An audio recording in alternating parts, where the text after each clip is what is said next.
The drama surrounding Angel Reese has reached a boiling point in Chicago. What began as a bold statement of ambition has spiraled into controversy, locker room unrest, and now a suspension that casts her future with the sky in doubt. Angel Reese once positioned herself as the centerpiece of the franchise, the star around whom the team would rebuild. But today, many are asking if she's not the solution at all, but the problem. And with every passing game, the contrast between Reese and Caitlin Clark becomes clearer, one defined by turbulence, the other by leadership. Angel Reese's breaking point came in a striking interview with the Chicago Tribune. She didn't hold back. She didn't sugarcoat her frustration. Instead, she declared that Chicago could not afford to repeat the same mistakes as the previous offseason. Her message was blunt.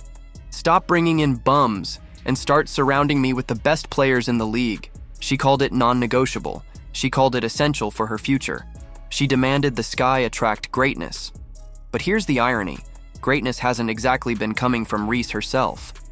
Despite missing time with injury, she leads the league in turnovers. Despite being given the green light, she still struggles to finish basic layups. Her averages look solid on the surface, 14 points, double-digit rebounds, but the numbers hide glaring flaws. Inefficiency, careless decision-making, and a lack of composure when her team needs it most. It's one thing to demand excellence from your roster. It's another to demand it while failing to deliver it yourself. The comments didn't just ripple through the locker room, they detonated it. Veterans were furious. Younger players felt dismissed. According to reports, the fallout was so severe that a team meeting had to be organized just to confront the elephant in the room, Angel Reese herself. That's not leadership. That's dysfunction. And dysfunction is the last thing a struggling franchise can afford. Her sharpest words weren't even reserved for her current teammates. They landed on Courtney Vandersloot, a legend of the game. Vandersloot, sidelined by an ACL injury, was brushed off as too old, too unreliable, no longer a pillar the team could depend on. To dismiss one of the most respected point guards in league history, a two-time champion and five-time All-Star, was more than careless. It was insulting. It was the kind of statement that alienates veterans across the league. Because when you disrespect Vandersloot, you disrespect the foundation of the WNBA. And yet, Reese still had the gall to frame her words as ambition, as if belittling her teammates was simply part of striving for greatness. But context tells a different story.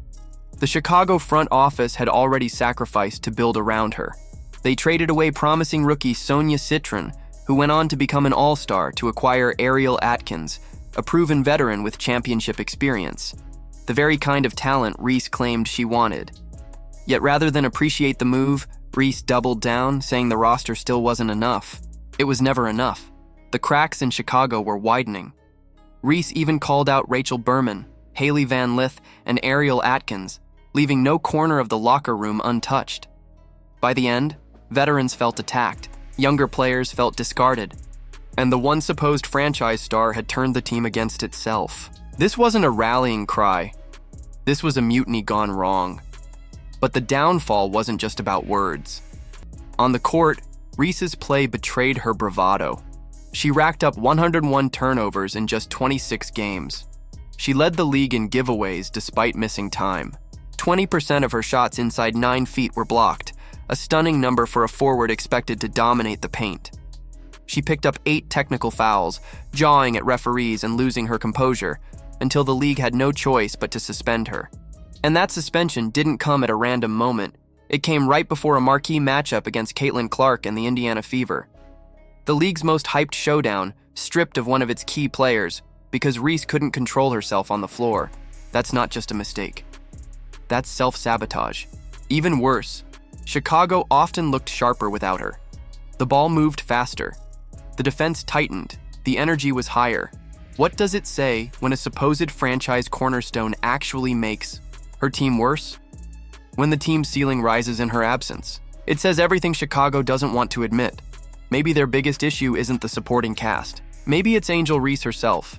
And while Reese burned bridges, Caitlin Clark built them. That's where the contrast becomes undeniable. Clark, facing more pressure than any rookie in WNBA history, handled it with composure beyond her years. She embraced the spotlight. She supported her teammates through injuries, traveling with them even when sidelined. She praised opponents, including Reese herself, showing sportsmanship instead of disdain. Clark's leadership has been transformative in Indiana. Aaliyah Boston plays freer and stronger beside her. Kelsey Mitchell thrives as a scorer.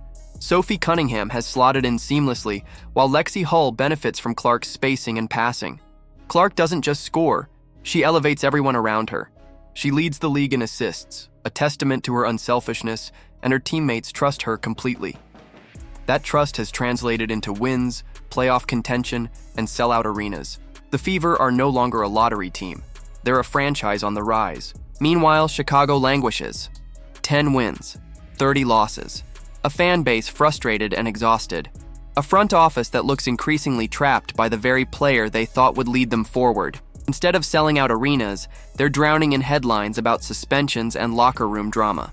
Instead of dreaming of championships, they're wondering if Angel Reese cares more about her off-court brand than her on-court performance.